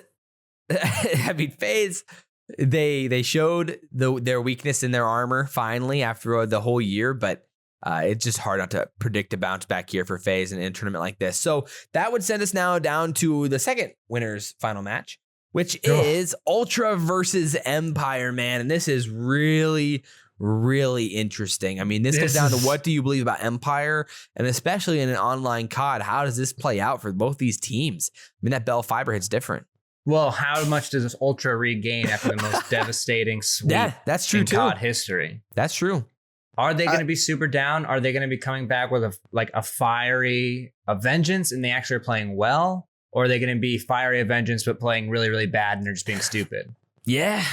I mean, again, this is another situation like FaZe where like we year long have seen them play fundamentally sound Call of Duty. And whenever there's like a little bit of doubt, they come back and they play really fundamentally sound Call of Duty again. They get back to what they know and it works. And at this point, I have a lot of faith in the Ultra to clutch up in these big matchups. We've seen them do this multiple tournaments in a row. Obviously, though, you know, Empire fans would look back at Stage 4's major and be like, we beat them when it mattered in the grand finals, even though they beat us in the winners semis. And that would be the argument there. So I can see either way, but I think I would take the Ultra winning this 3-2, I guess, but 3-1 I'd be okay with. I think 3-1 Ultra. Man. Yes, they had a devastating loss, but I think these guys are a very much favorite to win this event. Last time they played, the Empire beat them 3-1 in Stage 5's last group play match. Mm-hmm. And they were playing Empire Raid. is a well-prepped team. That's what makes this a difficult matchup. Yeah, no, for sure. And heading into champs, they're gonna have a lot of time to prepare. I'm sure they're gonna have a lot of notes on you know, let's say, you know, obviously they'll be working hard to beat the Rokkr, but their coaches are gonna be having a lot of notes on Toronto, assuming that, you know, they can beat the Rokkr and heading in there to play Toronto. So I think they'd be well prepared for a match like that. They'd also have an extra day to prepare too. So there's a lot going into that as well. I mean, obviously I think Toronto will be pretty well prepared too, though. So, oh man, I'm pretty torn either way, but I'm down to go Ultra 3-2. I think is probably where I'd still lean. I have 3-1, but I'm down for 3-2. Rex, where would you go? Would you pick Empire? I think if it went to a game 5, I think I would pick Empire. So you'd rather go 3-1 Ultra or 3-2 Empire? Yeah. Interesting. Okay, so I guess I'm down to go 3-1 Ultra, but man, it's hard to pick against the Empire in the winner's side, but I still have a lot of confidence in Empire to make a run here in the loser's side. So I'm down to stick with that if you guys are okay with that. Yep. All right, let's do it. So now we're heading down to the loser's bracket again here. Switch over here so you guys can see it on YouTube. So far, we have FaZe going through the winners finals. We have Ultra going through the winners finals. FaZe beat OpTic. Ultra beat Empire. And then the loser side of things, now we have Dallas facing off against the Subliners in the round 2 loser side. So obviously the Subliners beat the Mutineers in our situation here, 3-1. What are your guys' thoughts on this Empire Subliners matchup? What you think, Rex? Well, if subliners get knocked down into losers, I think it puts them in a really rough spot. I don't know how much that will affect their mental going forward. And that's kind of my concern with the team, is that they're not going to be like headstrong, I guess. Like, yeah, I can see that. A hiccup could literally just throw their whole chemistry like in the gutter. I guess I don't know how fragile that is right now. I think Empire is a team that is going to be consistent and is just going to do Empire things. I think if subliners make it to losers, I would probably pick Empire in this matchup. This is also an incredible storyline, by the way. Oh, it's really good. It's really good. If Clay manages to pull this off, oh, that would be Could you insane. imagine? He'd be going hype. If Clay beats Empire, Oh, man, my goodness, that would be insane. Yeah, we need to see Clay at Champs. Oh my word, That'd be so sick. Yeah. All right, I'm agree with you, Rex. I think the Empire. Again, I still have a lot of faith in this Empire team, and like losing a winners semifinals match, like this is the type of team that can go on and end up winning champs still, because they're that composed. So I'm down to go Empire 3-1 here. Yep. That's what I have in I just my don't end. like this subliner storyline. It just doesn't read correctly, honestly. Subliners are going to be much stronger than I think you guys are giving them credit for. I don't doubt that, but they're going against much stronger teams. But we're playing the top 4 teams in the CDL. Yeah. I mean, like someone has to win. Like this means if you had Subliners win this, that means Dallas is getting knocked out top 6. Well, here's the image that Subliners has right now, is that we really just think they're going to go into the gutter. They get a Mutineers win, but then that's it, which is just exactly where we had them when Clay left. They would have beat the Mutineers. This is exactly where, and I just feel like we're not depicting the team correctly. But otherwise, if you have the Subliners beating OpTic or you have them beating Dallas, I mean, there's just, at some point, someone has to lose. And so it's like, well, if they go into losers like that, you get the idea that Subliners, here's the thing. Subliners are going to have like a ton of momentum and they're going to be an amazing team that surprises everybody. Or they're going to be a team that is just, they're just going to be bad and they're just going to lose. So you just think having them beat Florida? I don't really see this medium ground with Subliners. But I mean, isn't it fair to assume it's not like being a fourth place team is like that crazy? Like let's say they're the fourth, let's say they're the 5th best team in the CDL. Well, then they're top 6. Like someone has to be one of the top 6 teams in the CDL. Yeah, I'm just saying the storyline that we have right now, it doesn't make sense. Well, this is what's going to happen. All right. So it's unfortunate. Deal with it. I guess we're taking the idea that Subliners is not going to be very good at all. And so I guess that's where Empire comes out with the win. No, what do you mean? I think Dallas could win this tournament. So, I think Dallas could win it too. That's what I'm saying. It's just unfortunate. Subliners got unlucky, I guess. But like, I really think that Dallas, Toronto might be the 2 best teams in this tournament. If Dallas, Toronto, FaZe feel like the top 3 still, but yeah, we'll see. Man. Yeah, I think that's there's more what gets question marks involved. That's fair, man. That's fair. I mean, all right. Well, with that said, I guess we can head down to the next match then. So we're good. Dallas 3-1. Yes. Yes. Okay. Rex seemed like a yes, but no. Okay. So now OpTic v Rokkr here, also really tough and really, really difficult to predict. My goodness. Because I mean, again, my heart and soul wants to take the Rokkr because I really like this team. They're a ton of fun to watch. And coming off of the hottest stage 5 you could ever have with the reverse sweep in the grand finals, everything's pointing their way. Standy was playing incredible. This team's firing on all cylinders. But when it push comes to shove, when the pedal hits the metal, like it's hard to have them beat OpTic in a champs elimination losers bracket type situation here.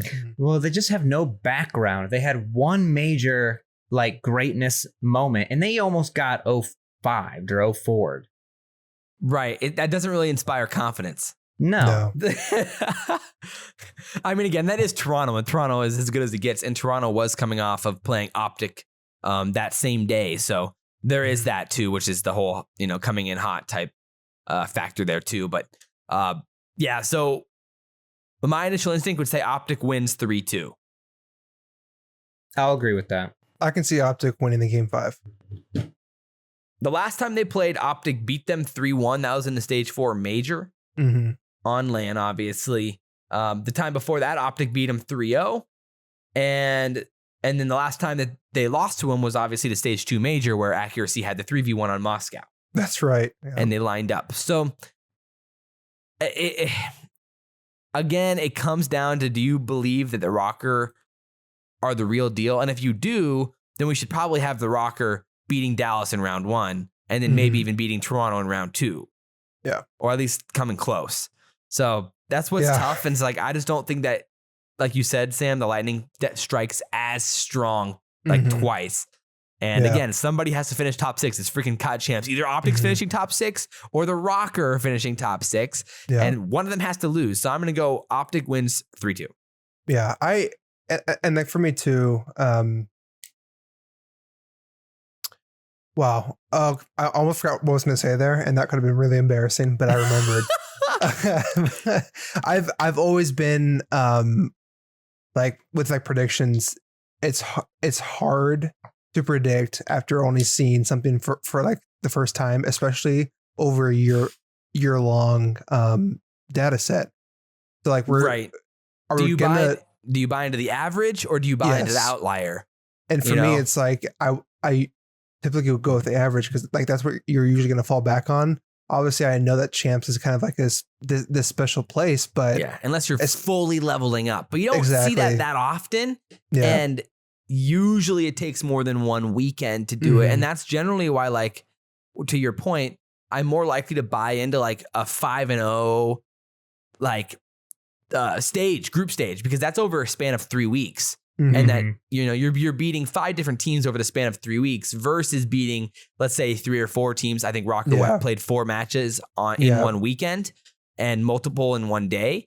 So, you know, it's just getting hot. The days in the calendar actually do matter, maintaining that type of level of success over a longer period of time. And then even too, like you could make the argument if the grand finals was 2 best of 5s. I would argue that Ultra would have won because maybe Rokkr. Well, you win 3-0 that.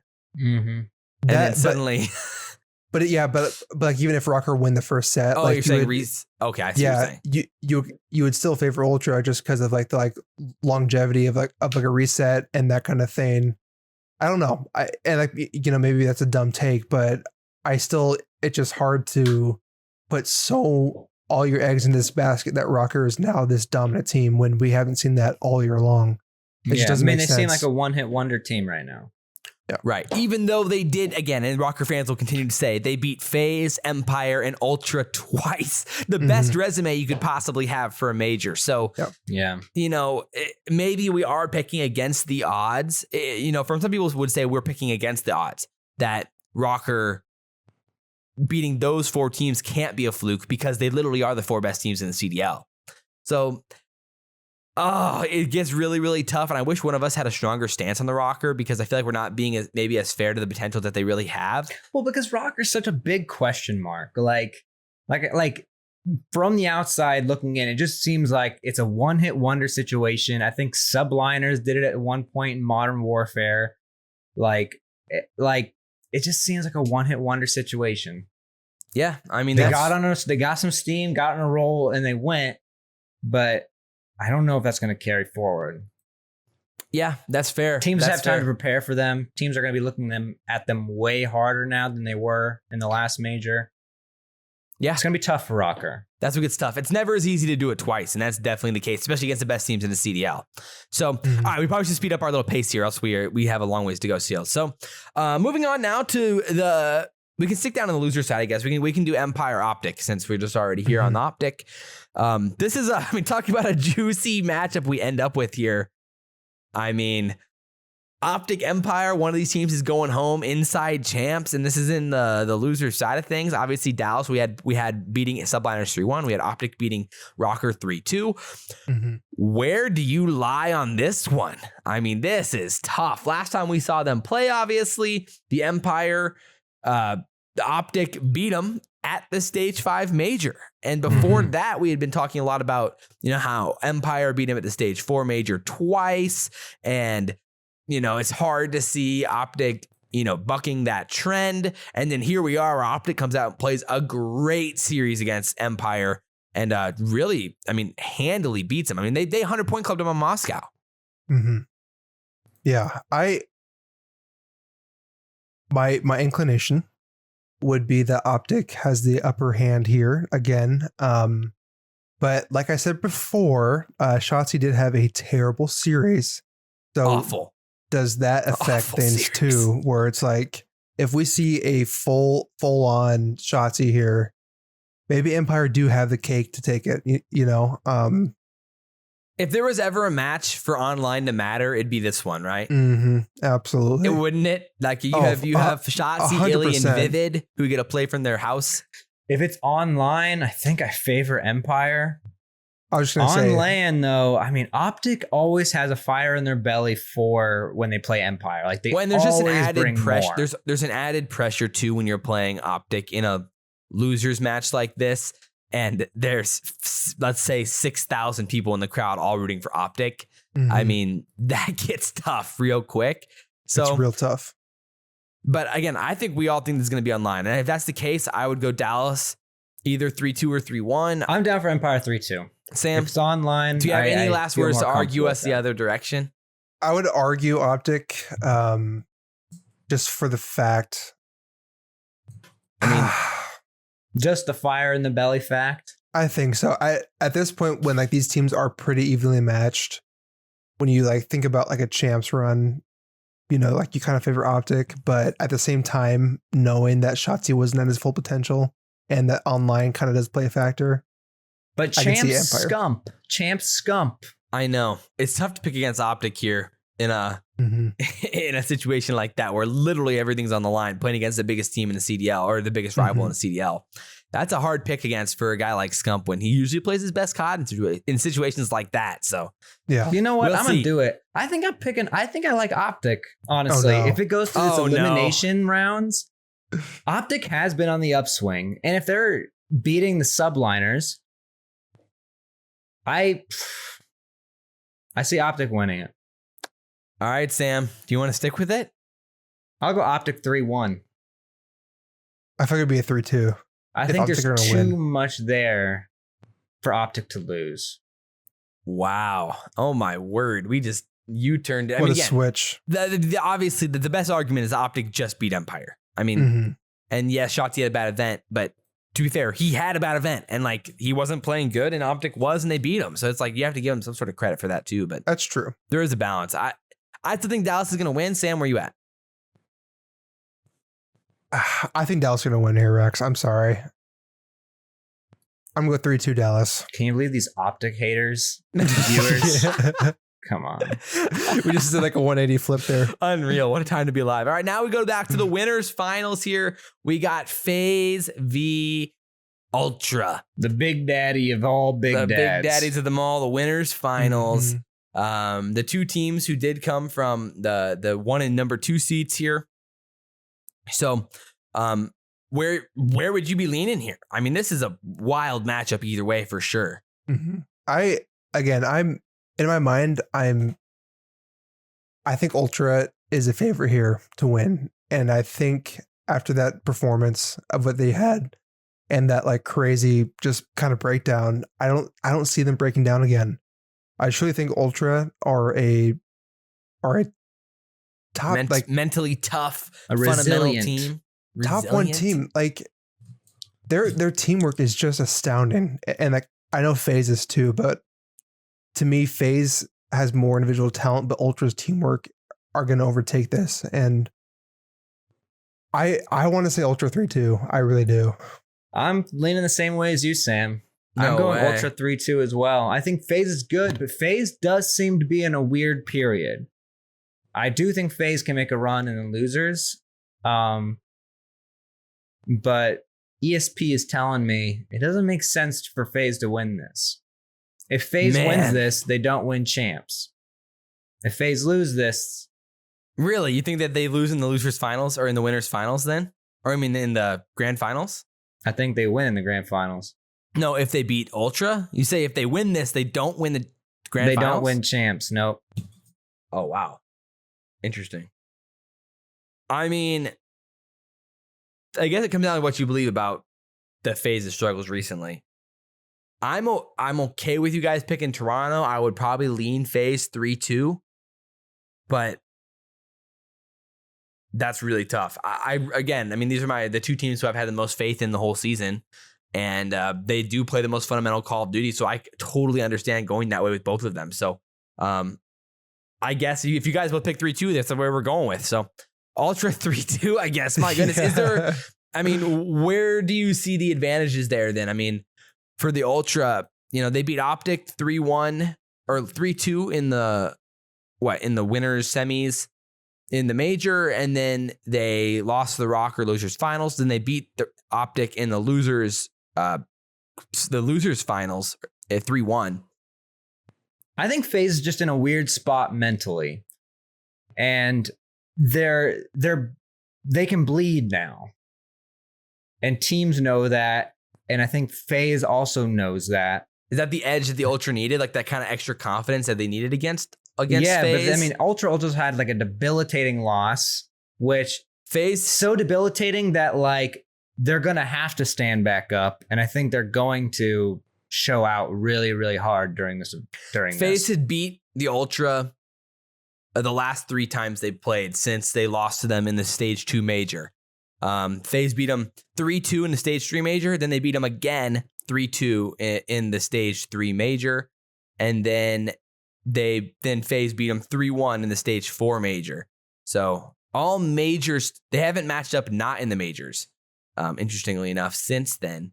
And so that's why I just think FaZe can keep it up. But I do understand the argument that maybe the Ultra need that just extra level of confidence that they can do it, and seeing FaZe bleeds with, helps them clutch up in a game 5 type situation. But I think it's a little bit narrative-y. I just overall think that FaZe's talent would just be able to be the X factor at the end of the day. I mean, their playmaking ability is unmatched, but I'm okay with you guys going Ultra 3-2 if you want to sit with it.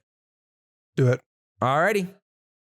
That sends us down to the losers finals, which is another juicy matchup, and FaZe v Dallas. So this gets interesting. My initial instinct would be I think FaZe wins this. Again, for a lot of same arguments. Overall, I just think that their respawn's more consistent. S&D is interesting because it's been a little bit of a toss-up for them. I mean, really everything's been toss-up for FaZe lately. But I do project a rebound for those guys, and just overall, the bounce back just makes a lot of sense. Basically, the fantasy football term would be positive regression, regressing back to where their mean has been on the season, in a positive way. Thoughts on this one? FaZe have yet to lose to Empire all season long. What are they, 3-0? 3-0, I believe. 1, 2, 3, 4. Oh, 5-0. 5-0. 5-0. That's actually insane. What? That is crazy. 19-7 map count though. So yeah, I don't see FaZe losing this at all. I think this is a FaZe 3-1. Again, like you said, that FaZe Ultra game was a close one. FaZe, like you said, Josh, FaZe could have easily taken it. But with how Empire have been all season versus FaZe, when you talk about their averages or their means, FaZe takes the cake here. The last time they played was obviously the stage 4 major. I mean, it did go game 9. Dallas was up 4-3 in that series before FaZe ended up winning 5-4. That too was like, with that losers bracket advantage where you're playing all. Yeah. Yeah. So like that could be a factor here. And then with, here FaZe have already played that day. Empire have played that day. So they both have the same edge matches going played. Yeah. So I think with this fairness going into it, I think FaZe take it 3-1. Man. Yeah. I think FaZe 3-2. I think the storyline starts making sense here. FaZe, once they lose to Ultra, are like, that's when they really wake up because they know they should be in champs. And I think that's when they take it to Empire. I think it'll be interestingly 3-2, enough, though. I think we've had, if I remember right, a rematch of the winners finals in every single major this year in the grand finals.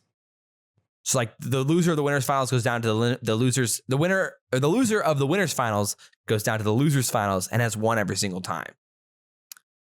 Well, except for Rokkr versus Ultra. Oh, you're talking. Oh, I got it. Never mind. Yeah. Right. Because that's what happens. You're talking about the elimination final. Yeah. They end up winning the elimination final. Yeah. That's what I'm saying. So interesting there. I do think FaZe is going to win. So FaZe 3-1, you guys down for that? Yes. That's okay. Alrighty. So that sets up the grand final. Ultra versus FaZe. Ultra from the winner's side here. Best of 9, obviously, in a grand final of CoD Champs. And the only game to be played on Sunday. And the only game to be played on Sunday. So this does eliminate the loser's advantage type of hype or whatever going into it. Neither team will have a scrim, assuming more than likely going into this map or this match, unless they play some sort of AM team or something. But even then, that doesn't make much sense. So either way, thoughts on this one? I mean, where do you kind of lean? Going to be a battle, man. It's going to be a grudge match. I think this is definitely going to go game 9. It has to. It has to for the fans. For the hype. But the question is, who takes that game 9? You have two teams that are really good at S&D. Oh, yeah. I mean, again, more recently, you have more faith in the Ultra, which is why they won their match, why you'd have them winning their match in the winners finals. But like FaZe coming from a losers finals, there's something pretty enticing about that in a rematch, right? Yeah, I mean, talk about beating a team twice, beating FaZe twice. That's tough. That's tough. And no team's done it this year in a tournament. So I would lean FaZe in a 5-4 or a 5-3. And, like you said, I definitely think Toronto takes a handful of these maps. But how do you bet against FaZe in a rematch in a 9-game series? Like, I just think that, especially if it's online. Yeah. But I'm going FaZe 5-3 as well, but it is such I feel like it could go so many different directions. Right. This prediction is really tough with so many variables right now. But the way the storyline works out with FaZe going on to losers like that, taking the win against the Empire, they're gonna be able, I think, to take it in the champs against Ultra. Yeah. Man. It's just a line that makes sense. I agree. I'm down to go 5-3 or 5-4. Sam, which one are you at?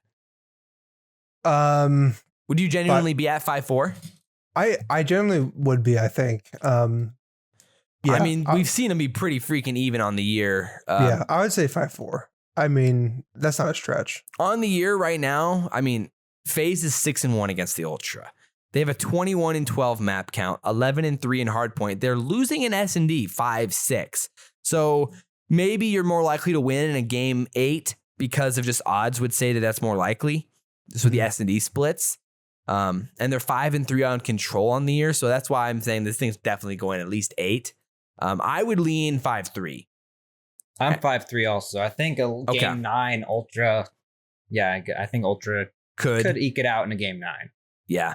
Okay. I'm down to go 5-3, Sam. If you're at least okay with that, then we'll stick with that. And that would be our champion, baby. So we'd have FaZe winning in a rematch against the Ultra of the winners finals, taking it 5-3. Here's the bracket for you guys looking online. Obviously that has, so just a recap for our audio listeners after the feedback from our review. FaZe beat Ultra, or Ultra beat FaZe in the winners finals 3-2. Dallas played OpTic in the losers semifinals. Dallas beat OpTic 3-2. And FaZe would play Empire then in the losers finals, FaZe winning 3-1, setting up a rematch in the grand finals on Sunday with, again, that's the only match played on Sunday, and with FaZe winning 5-3. So that's a wild, wild week to say the least. It is. I cannot wait. It's going to be so many good matches, I think. Oh my word. Yeah. Insane to say the least. My goodness. So we'll see what happens, boys. But that is it for the bracket, wrapping that thing up. And it was a good one. So, I mean, any other thoughts there? Who would be your MVP prediction if FaZe end up winning? Is there a dark horse? We need to go through all of these things too. Is there a team that is going to surprise the most? I mean, Subliners will surprise the most. Subliners will surprise the most. So Rex, do you genuinely believe that the Subliners are going to finish top 6 at least? I think they could. Like I said, I think Subliners are going to go 2 directions. They're going to be really good and they're going to have a lot of steam. Top 4, I mean. Or they're going to be not so great and they're going to lose. Okay, well that's fair. But if you were picking your own bracket, you'd have them beating OpTic, then losing to FaZe, and then would you have them beating Empire or Toronto? Yeah, I think once you get to the Empire matchup, that's when you start thinking how things will go. But again, I think Subliners could eke it out as well. I think there's a legit world where Empire win champs. I think there's a chance that almost all these teams could win champs. How would you? Okay, I'm just saying Subliners is not getting the credit that they're not getting the credit they deserve. I think everyone thinks they're going to be so bad when I don't think that's going to be the case. Let's all do our top 5 odds to win champs. So if you had to bet your money on the top 5 most likely teams to win, who would you put your money on? Mine would be FaZe 1, Toronto 2, Empire 3, OpTic 4. So I do the kind of basic top 4. Rokkr's an interesting X factor there. And then, then you got the Subliners, Florida, and Thieves, which don't seem very likely. Mm-hmm. Yeah. You pretty much have to do FaZe Ultra 1-2. and then Empire OpTic. I would happy to, yeah. And like with those things, your fifth would probably be Rokkr.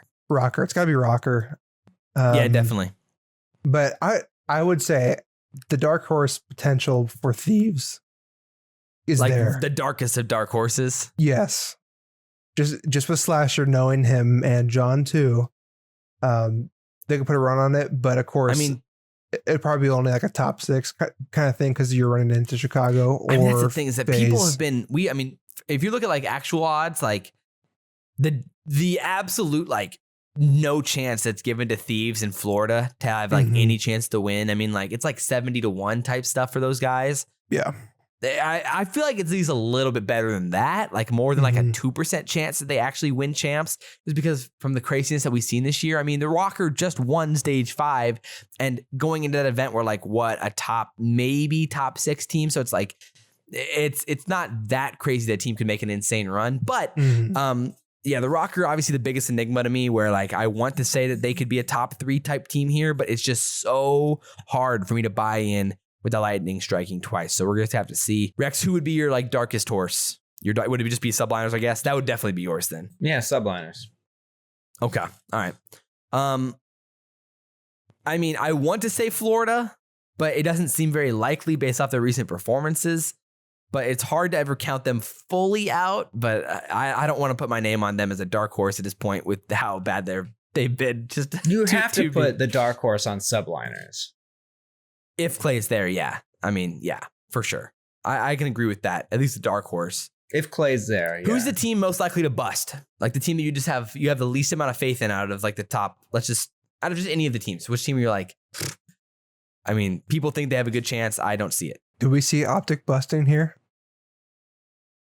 Do the public see them as a for sure lock to be top 3? I don't know.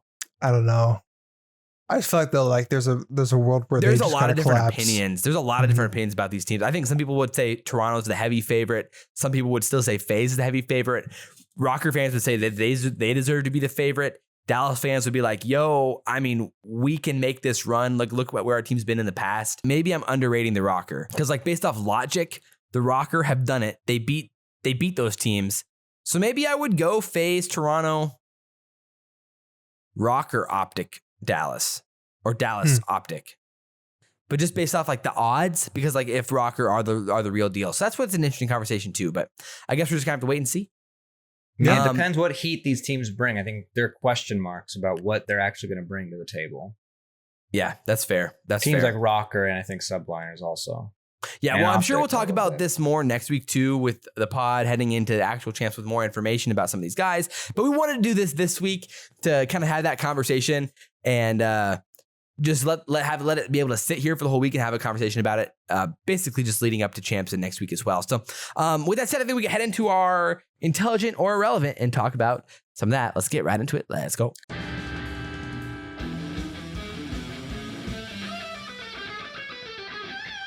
The ability to speak does not make you intelligent. Yes, sir. Okay, so Sam, what do you got for us today? What's the intelligent or irrelevant looking like? I think this was a good one. I really do. Okay, all right. Okay, here we go. I'm excited. If competitive Call of Duty was only allowed to have one category of weapons, what would be the most beneficial? Make your case. Is it ARs, SMGs, or snipers? We just become a competitive sniping league. Let's go. Snipers was obviously there for a joke, but ARs versus SMGs. I think this is a good discussion. I think it kind of is too. I would think. I mean, it depends on the game. SMGs for sure, obviously, but I think SMG is probably the better, most beneficial. I would say AR. I think it'd be way more fun to watch 4 SMGs than 4 ARs, and it would create for more like interesting gunfights in S&D because like then like you can play longer lines of sight and like shoulder peek and play for information kind of in pretty interesting ways. And like having 4 SMGs on the map would at least be kind of fun to see what that felt like inside of S&D. So I would vote S&D. I would vote. But what would you think be the most beneficial in game though? Gotta be like, ARs. Beneficial? What does that mean? You have a choice between a team only SMGs or a team only of AR. like this game's got to be the Krig. Yeah, it would depend Like, on the you need game. It 4 would depend on the Krigs. game. You have You- 4 Krigs and you have 4 in a pro AKs. setting, you'd probably have to say Krigs, but yeah, Yeah. that's tough. But I would say the public.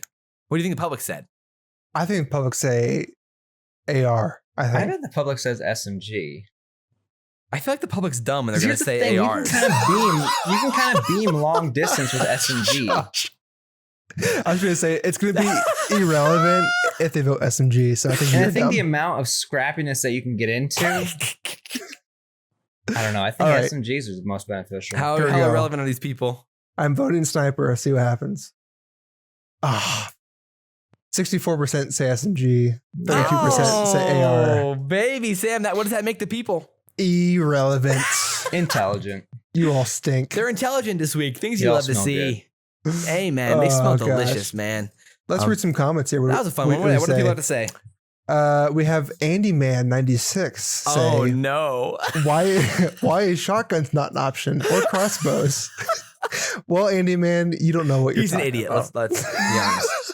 Inside joke, folks. Here we go. At Kyle Staubin says, I feel like with Gunsmith, you can make more versatile builds of ARs where you can still have different playstyles. Oh, actually, think that's so interesting. far- With Gunsmith, that's very interesting. I think so far we haven't seen that as much with SMG builds, maybe due in part to GAs though. That's fair. Let's see. At Dustin Sepp, SMG for sure still allow for that high-paced gameplay and shows off the skill gap that Donnie mother friggin' temp, aka my father, has over the rest of the scrubs. Amen. Donnie Temp. Let's go, Donnie. Donnie The mother gas. friggin' temp. Premium. The gas is real. It is. And then finally, JD Biscuits, SMG for the skill gap. Great current ARs, which shine so much more, and they complain every year about SMGs being OP, so why not? Love it. And then, Love it. lastly but not least, I have to give a birthday shout out to the one and the only Jay. Yes. Shout out so, Jay. An elite shout out Jay. moderator. Yes. That's for That- sure. That's for sure. Definitely better than Amari. I mean, Oh my gosh. Holy crap. just. Sheesh. Oh yeah. Oh, he says, "Don't make me on mute." Is what he's saying in the Discord right now. Oh no. But it's been a real one, boys. What are you guys watching this week? Ooh. Shameless. Oh, An really? Amazingly well-written TV show that I recommend everybody should watch. He's sending gifts in the Discord now. This guy. I love it. Shameless. Yeah, that's been hyped up quite a bit. I've never actually watched it though. So sorry, you guys. What am I watching? Let's see. I would love to go watch the movie that just came out. Ooh, Suicide Squad. I haven't watched it yet. I'm excited. Yeah, that is my goal for this week is to watch that. So I've love heard it. it's not I so did- good. How do you guys? What? It has I've like a heard it's- 96% on Rotten Tomatoes. I was going to I say, heard I've heard it's it's not actually good. really good. I heard it was incredible. All right, well, we'll see. I Idiot. haven't seen it yet. I'll let you guys know. I heard it wasn't good. How do you guys feel about watching movies on HBO at home versus watching them in theaters? Because I I prefer theaters.